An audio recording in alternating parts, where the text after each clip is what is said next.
Hey, really quickly, guys, before I get into the stories, I made an entirely separate channel for shorts. I know a couple of weeks back I'd done a few shorts, and I know there's people that like them and there's people that don't like them. So if you're into shorts, I'm going to leave the link to the separate channel for that below so that you can check that out. That way, if you like them, you can follow that, and if you don't like them, you won't see them anymore on this channel. All right, that's it. Let's get into the stories.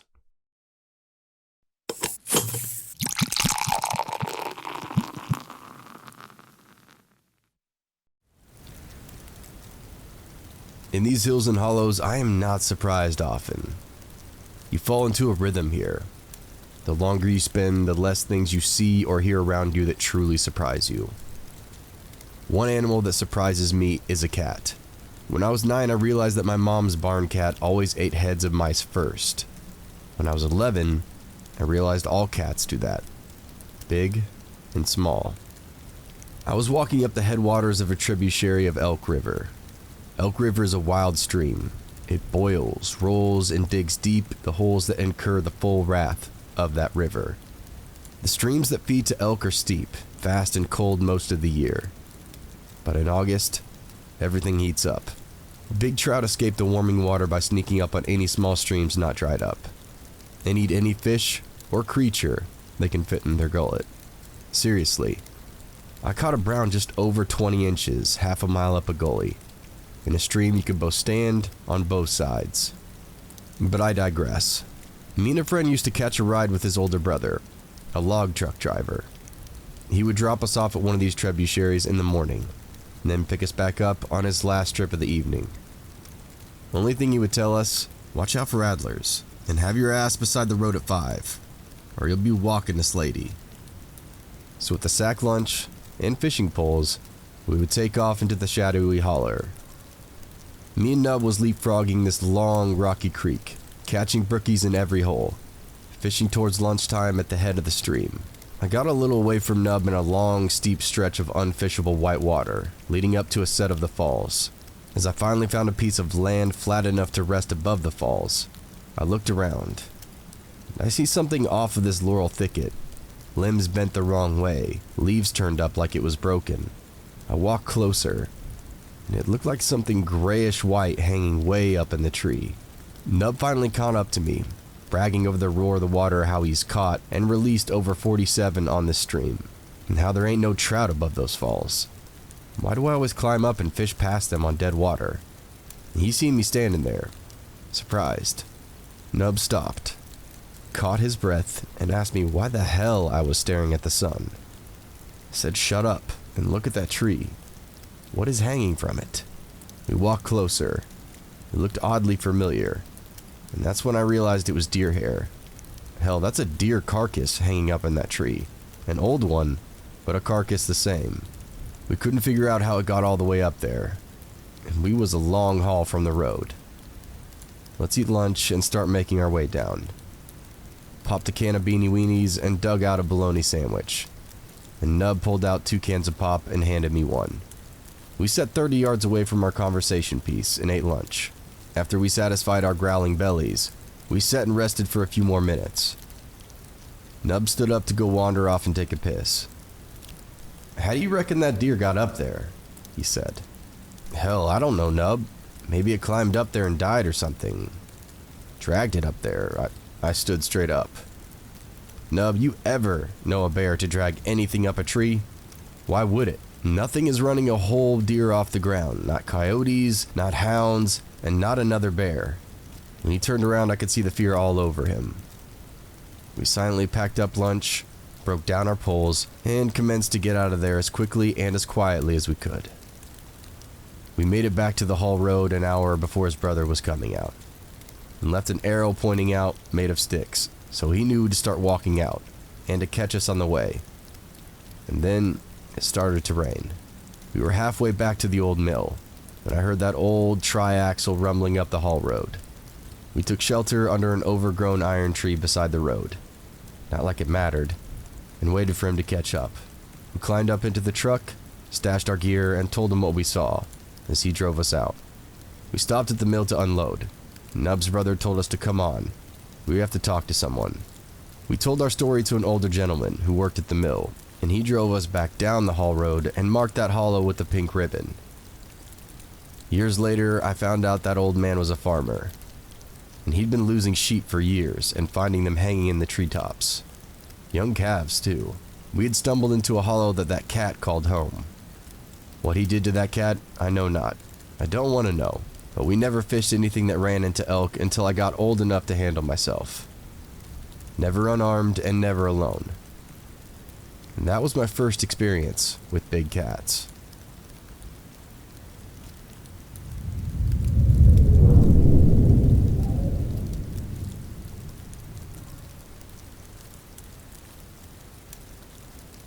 These events happened over several months in 2016, when me and my sister were then 16 and 14, and had first moved into our most recent apartment complex with our mother. We now call it the apartment complex from hell because there were so many incidents like this. Admittedly, we were still into the hoverboard craze around then, so we would ride them around. This is how we met Savannah. Savannah was our age and lived inside our building. She asked to hang out, and we were happy to hopefully make new friends, so we said yes. We hung out inside the complex at a little park area. It got dark, and we started making up ghost stories. Turns out, she liked creepy paranormal stuff like we did. As we were walking home, and the light of one of the apartment hallways flickered, and I joked and said it was the spirit trying to communicate with us. Savannah made up a flash once for yes, twice for no system to communicate with the spirit. We messed around a bit. We thought it was just harmless fun. The next day, she runs over to us, excited.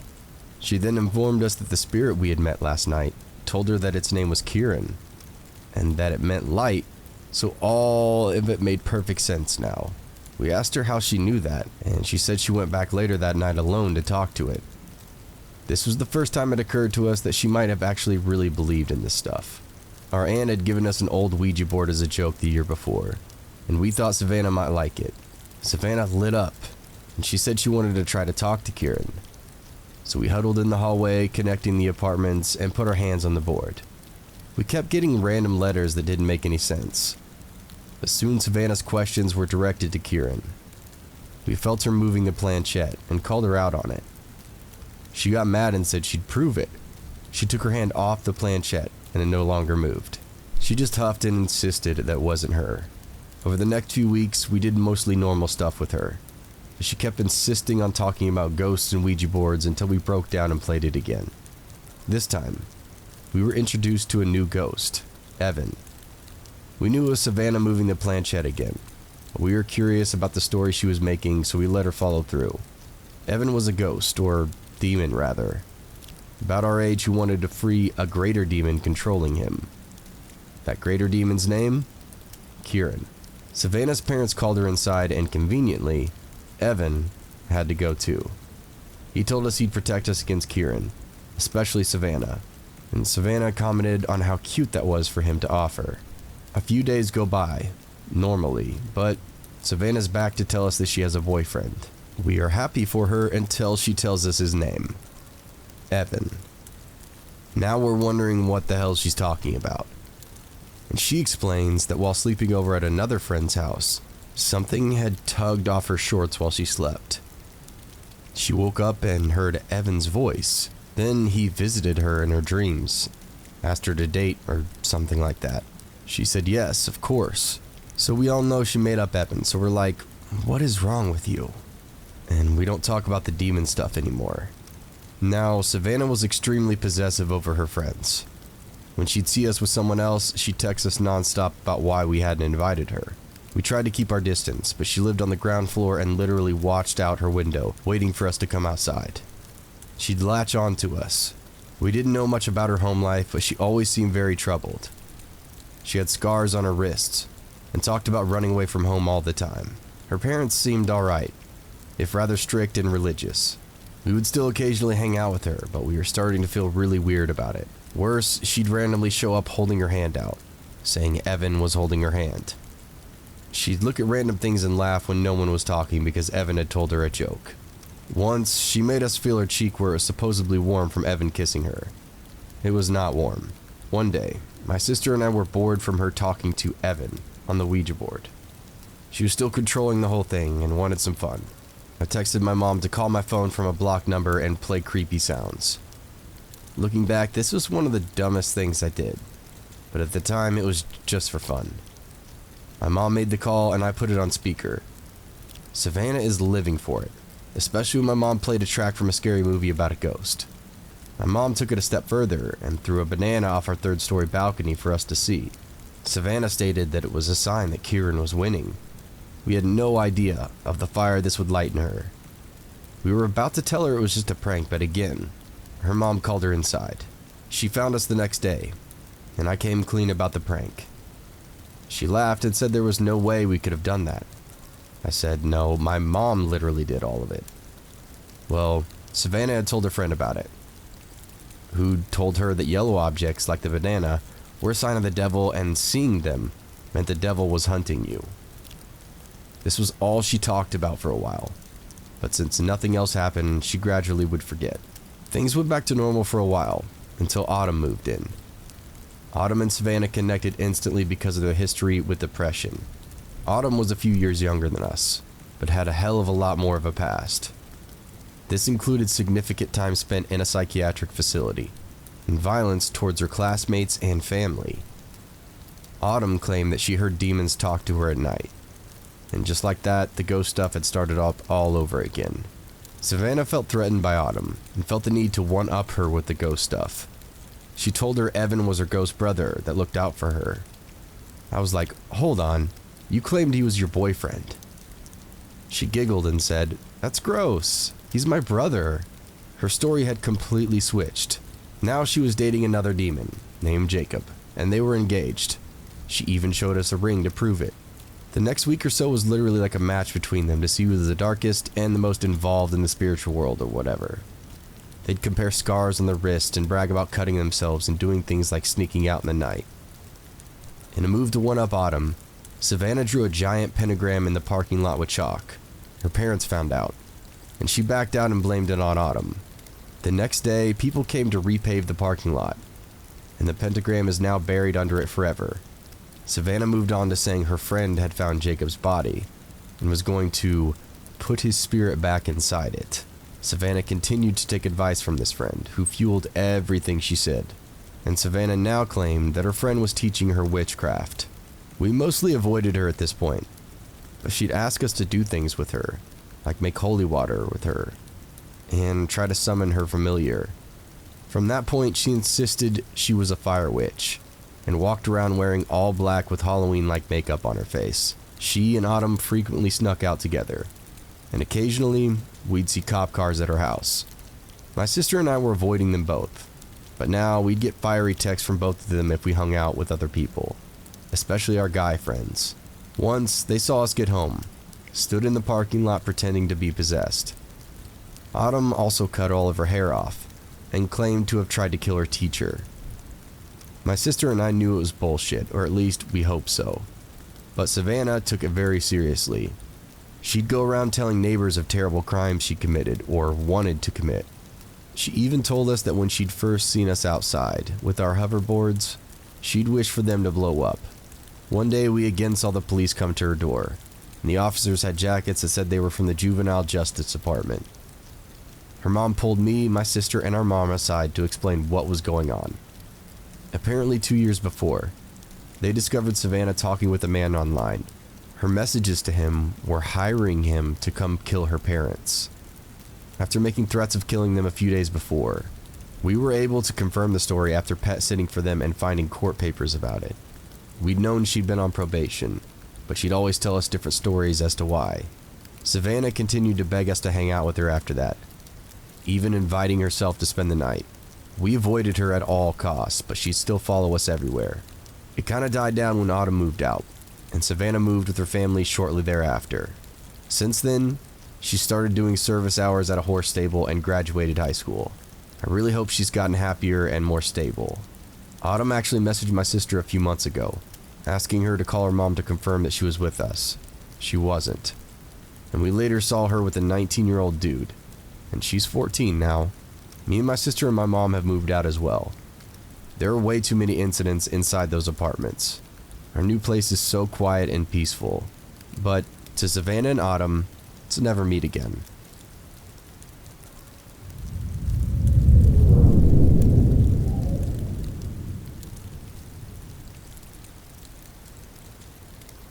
This all happened exactly 1 year ago. Shout out to Facebook Memories for reminding me. I lived in a ground floor apartment in a very heavy foot trafficked area. It used to be a corner storefront, so the living room windows were huge and only one small one could be opened. I had a very violent upstairs neighbor and an even angrier dealers living across the street. I've had to make multiple calls to the police and give statements. Aside from them, the neighborhood was actually pretty lovely and I got along well with most of my neighbors. One of my cats even became a local celebrity, thanks to a Halloween tour that would stop at my corner every night to tell stories. The second we heard them, he'd sprint from wherever he was to jump up on the windowsill and listen while they all cooed at him. Anyway, because of those large windows, I didn't have any privacy in my living room. Usually I didn't mind this because I'm a people watcher, and my cats also love the view. I had blinds and sheer curtains, but you could always still see straight into my apartment. Thankfully, I had plenty of privacy in my bathroom and my bedroom. One night, I was sitting at my computer desk in the living room just watching YouTube and sipping on a beer. I heard a group of people talking outside, but these were normal sounds for the area, and I would have completely ignored it if I didn't hear them speaking directly into the window fan in the open window. Oh, she's drinking a beer. Doesn't she usually drink whiskey? I spun around in my chair instantly and then heard, "Oh shit, she saw us," and scuffling as they ran away. I could not see them because it was dark outside, but it sounded like there were at least 2 women and 2 men. I was frozen in place just listening for anything else, like footsteps or voices again. It took me a while to fully realize what I just heard. I do typically prefer to sip on whiskey at night, but that day I wanted to try a new beer flavor I saw in the store. These people knew my habits well enough to know this. I was also deeply concerned that they knew it was whiskey, since I drank out of a set of patterned glasses and there was no way to tell what was inside them. You could see the kitchen from the living room windows, but I often kept my whiskey in the freezer, so they'd have to see me at a specific moment to know. Needless to say, I didn't sleep that night, and while I couldn't sleep, I remembered another incident that had happened a few nights prior. I keep my bedroom window open at night because I sleep right under it and I like the night breeze. There's a bright security light directly across the street, so even with the blinds down, I still have quite a bit of light hitting the opposite wall. One night, I woke up around 3 to 4 a.m., which isn't unusual for me, and just turned on a Netflix movie to fall back asleep to. While laying there, I see the shadow of a head and shoulders appear on the wall, and it just stays there for way too long. I'd guess about 15 to 20 minutes.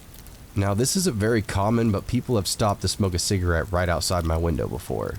The smell gives me an instant headache, but this time there's no smell or smoke of any kind. Someone was just standing there. I couldn't quite tell which way they were facing though, but after the recent event, I wondered if someone was actually looking in while they thought I was sleeping. I told my coworkers about these events and they were terrified for me. I was actually planning on moving at the end of October and just slowly bringing boxes and furniture to my new place over the course of the month. Once they heard what had happened, they all banded together and got 75% of my things over in one day. I told them all I cared about was my animals and my bed, but they got everything but the larger furniture and whatever we couldn't box up and move before midnight. I love them all very much and appreciate every single one of them. I've had a couple of anxiety attacks over this, especially when I had to go back for the last of my stuff, but I felt completely safe in my new place. I've also got a full-blown security system with sensors and cameras.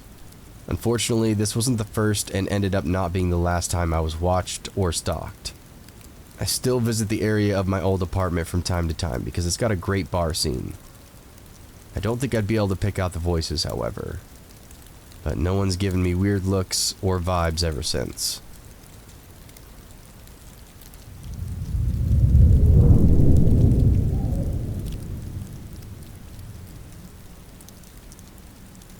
Most won't believe me for what it's worth, but I promise everything I tell you is 100% true. And how it happened to the best of my memory, however, the names have been changed. I was 18, and hanging out at my friend Joanne's house with some other school friends. can't quite remember how we got onto the subject, but towards the end of the evening, Joanne thought it would be fun to perform a seance. Joanne and her family were from Cape Town, South Africa, and had deep-rooted interest in spirituality. Or at least, that's what Joanne made it out to us. With the lights off and candles lit, we all sat at a round table, with cards fanned out around the edge. Each card had a letter of the alphabet, arranged from A to Z, and a shot glass placed in the middle. Joanne starts speaking out to the spirits in Afrikaans. I remember pulling a face and rolling my eyes. It was too dark for anyone to take offense. At the time, I was an insufferable, enlightened atheist teen dork. You know the type. Cringy 4chan edgelord, who thinks any form of spirituality or religion is beneath me and my superior intellect. I never wore a fedora, but I was damn close. However, what was about to happen made me question everything. It started mundane enough.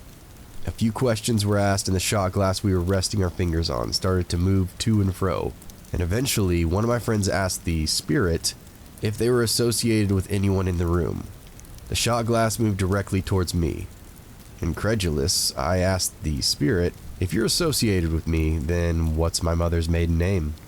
My eyes fixate on the letters that spell out her maiden name, Jones. But the glass started spelling out something different. First the glass went to T, then to H, then to O.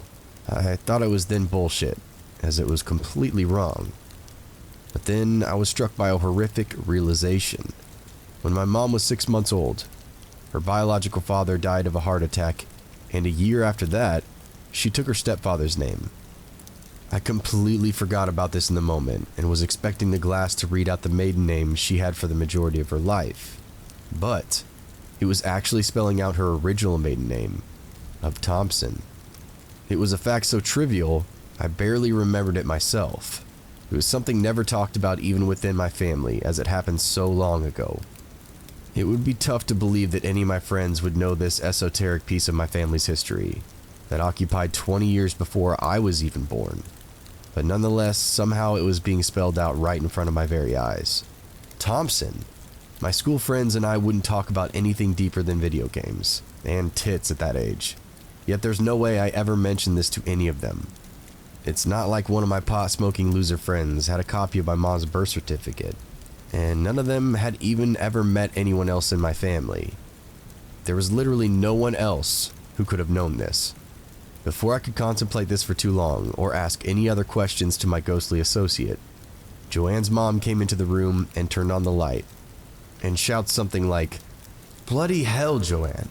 Stop messing around with all this silly crap," and put a definite stop on any of the proceedings. Of course, at the time I played it off as a prank, but the more I think of it, the more my mind wanders. Did something actually paranormal happen that night? I know it's nothing dramatic or exciting. I didn't see an apparition or a cryptid. But unlike 90% of the shit you read on Reddit, this experience is actually true, and to this day I still can't explain it. I'd love to hear your thoughts.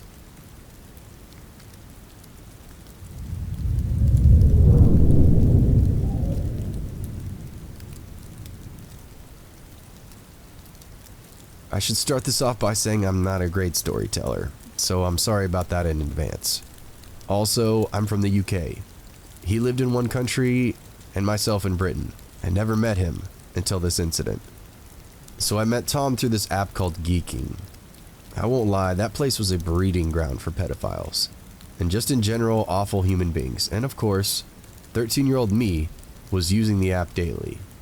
I started talking to him about his mental health issues, and the classic dynamic of a young girl who just wants to help this older boy she has a crush on, and then so becomes his therapist. What I learned over the years of being his emotional support victim: Tom was 2 years older than me, had an abusive upbringing, and many mental health issues that he struggled with. Our heavily toxic, verbally abusive relationship was very on and off for over 2 years, till I put an end to it in the summer of 2019. After he threatened to R-word me, I blocked him on everything and moved on with my life. Fast forward to winter of 2019, I'm working in a cafe, still living deep in the country with my parents, hardly posting on social media, when I get a message. It's from an unknown Instagram account, and I really wish I had screenshotted the first message, but it pretty much went like this. Hey, it's Tom. I know we haven't spoken in a while, but I'm going to a concert this weekend and thought about you. I texted back to be nice, just saying I'm doing well, but ended it with, I'd rather not stay friends. He said he's comfortable with this, and the conversation ends. It's 2 days after. I'm working my 5-hour shift in the cafe. I come in through the door like I always do and see a pile of what I think are old clothes at the edge of the window. Didn't really think anything of it. Do my shift and grab my stuff to leave out the back door. I walk down the street, still feeling completely safe until I'm grabbed by my bag. And this 6'2", keep in mind I'm 5'3", man who I vaguely recognize is just smiling down at me. He then says my name. Another huge wave of fear kicks in as I immediately recognize his voice. It's Tom. I don't even give him the time of day to speak. I just shook him off and started power walking down the street towards the shop where I knew my dad was. Looking back, I kind of think I should have ran straight back to work, but as a 16-year-old who had never been in a confrontational, terrifying situation before, I just ran straight to a parent. Tom followed me, shouting my name. I managed to lose him and reached my dad. After that, I got a message from the Instagram account saying that he was sorry, but he was in love with me and needed to have me, which still to this day makes me completely sick.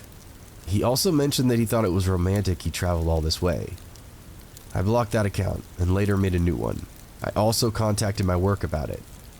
It's where my boss checked in the security cameras outside and told me that he had been sitting there since 8 a.m. I started work at 10 a.m. He was the pile of clothes. I blamed myself for a really long time and shrugged it off as not that big of a deal. However, the more he got in contact with me after, the more petrified I felt. I'm now in therapy. I've received texts from him with messages that he's changed. He's sorry. He's a Christian now. And the latest one being that he has a terminal illness and needs to see me one last time. Since changing my number and email, I've not heard from him. I've also been told by others that going to police might actually make me feel less safe, as they can't do anything now as it's over the internet. I am back to feeling safe now, which is great. But to Tom, let's never ever meet again.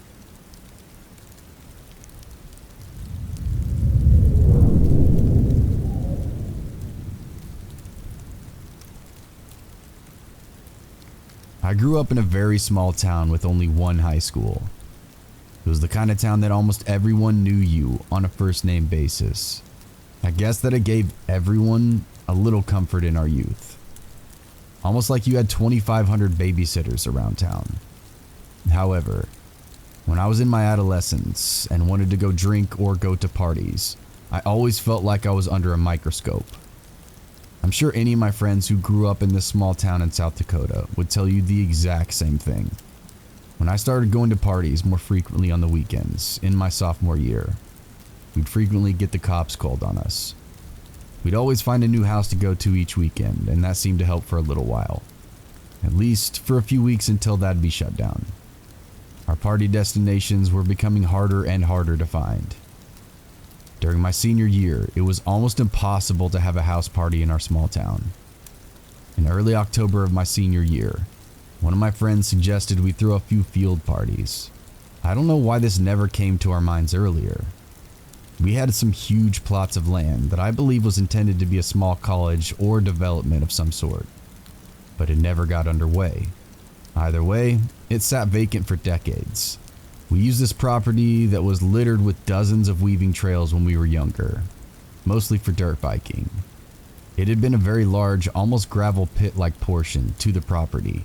At the base of it was a lot of crushed stone, then eventually surrounded by very dense forest with old trails throughout. It was perfect. There wasn't a home or business for nearly a mile on either side, far enough away that we wouldn't have any noise complaints.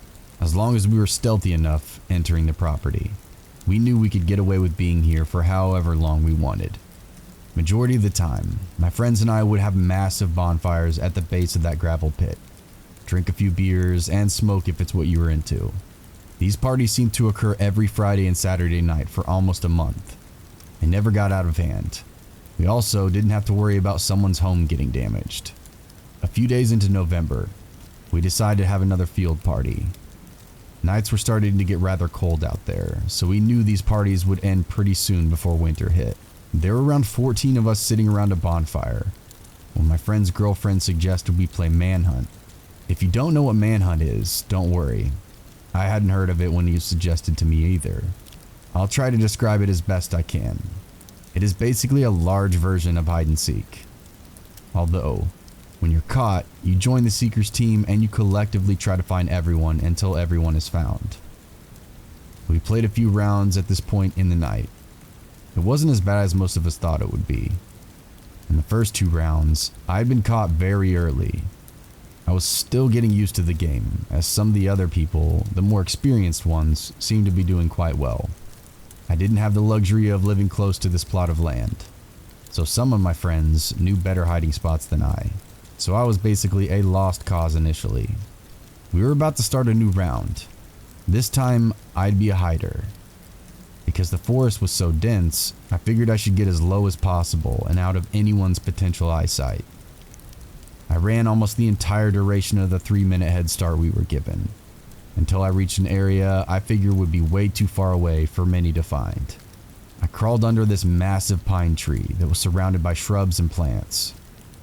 I laid flat as a board on the ground. It would be next to impossible to see me at this point, especially at night. I laid still and silent for the next 10 or 15 minutes, as I could hear faint screaming and laughter in the distance as each person was found. Then I heard some slow walking along the trail. I angled my face away from it, just in case someone would be able to see the glow in my eyes. I listened carefully, as the seeker wasn't being stealthy at all. They were dragging their feet along the trail, and it kept making this light and soft whistling noise. I stayed still for another 2 or 3 minutes until I couldn't hear the seeker anymore. Just as I felt comfortable enough to turn my head back around and angle towards the trail, I felt someone grab a hold of my foot and attempt to pull me. I figured I'd been found and caught at this point, so I looked back down towards my feet. This is where I saw a very old woman lying in the grass. She had terribly dirty clothes, but bright, white, long hair. She just laid down and kept eye contact with me. The entire time she was doing this, her mouth was almost wide open in a smiling gesture. I can't even begin to describe how terrifying this woman looked. She was basically a statue. She didn't move or blink, just smiled, with these pale yet cloudy eyes staring right back at me. I was terrified. I crawled out from under the tree to go run towards the bonfire, and the woman never moved. She just watched me slowly crawl away. For the remainder of my senior year, I never ever had another field party down there.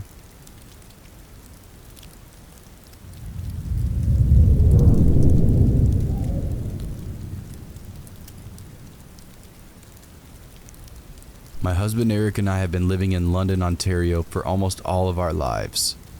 We grew up going to the same high school and dated briefly when we were younger. It really didn't work out after high school, as I was staying in the area, and he had a scholarship to Michigan State. After we both graduated from our respective colleges and started to work on our careers, we eventually met up again at a charity event we both attended. Ever since then, we've been together, eventually buying a house and, as mentioned, getting married as well. I'm fortunate enough that I'm able to work from home. The hours are long and the pay isn't the greatest in the world, but it's nice knowing that I have zero commute and get to be in the comfort of my own dwelling each day. My husband is an architect and is subcontracted through few companies. Because of this, he's often on the road for a few days at a time.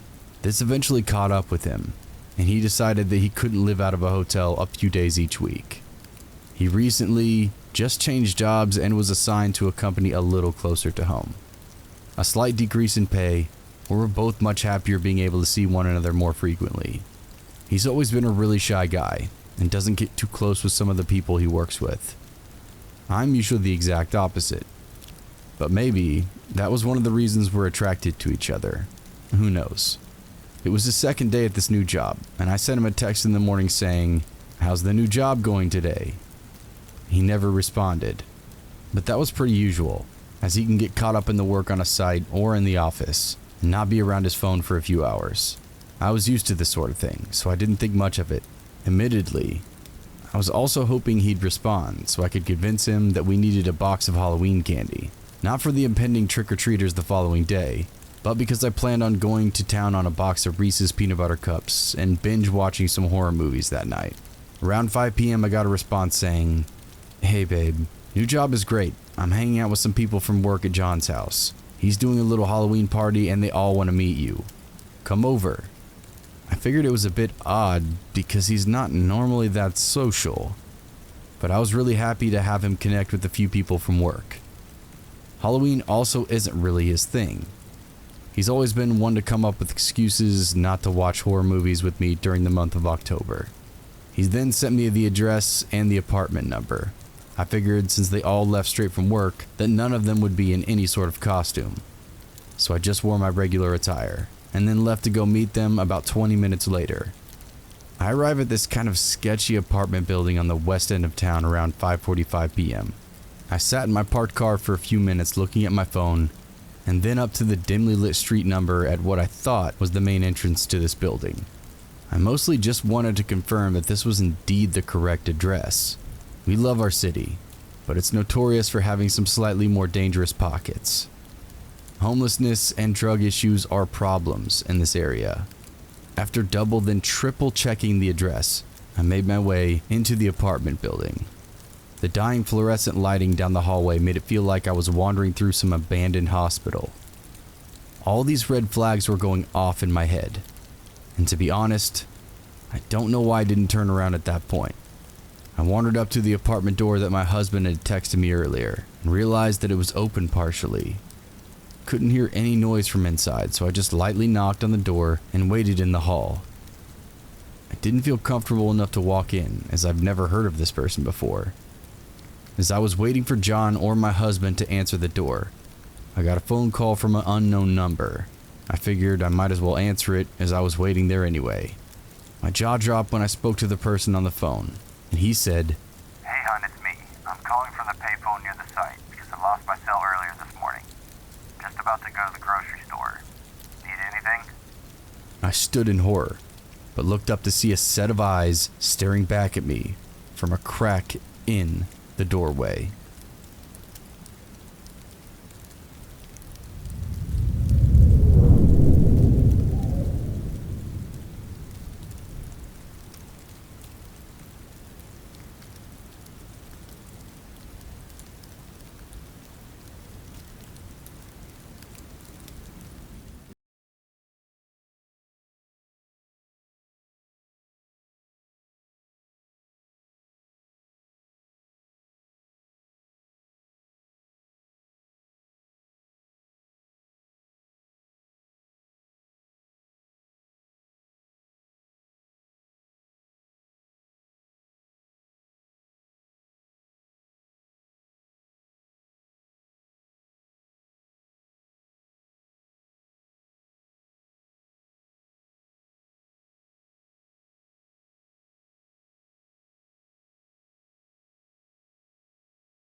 Normally I would stop recording right now because there's a fucking train coming by because I live right next to a train track, but I'm not going to do it this time. You're just going to have to deal with it because I'm done editing for today.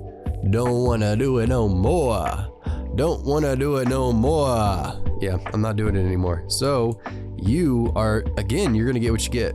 And what you get is a lot of background noise and a lot of annoying shit that I do in the outros, and when I sit here and talk to myself and say dumb shit and do dumb shit and spout off random shit that you don't care about, that I know you're not listening. Most of you aren't listening anymore. I'd say 90% of you aren't listening anymore.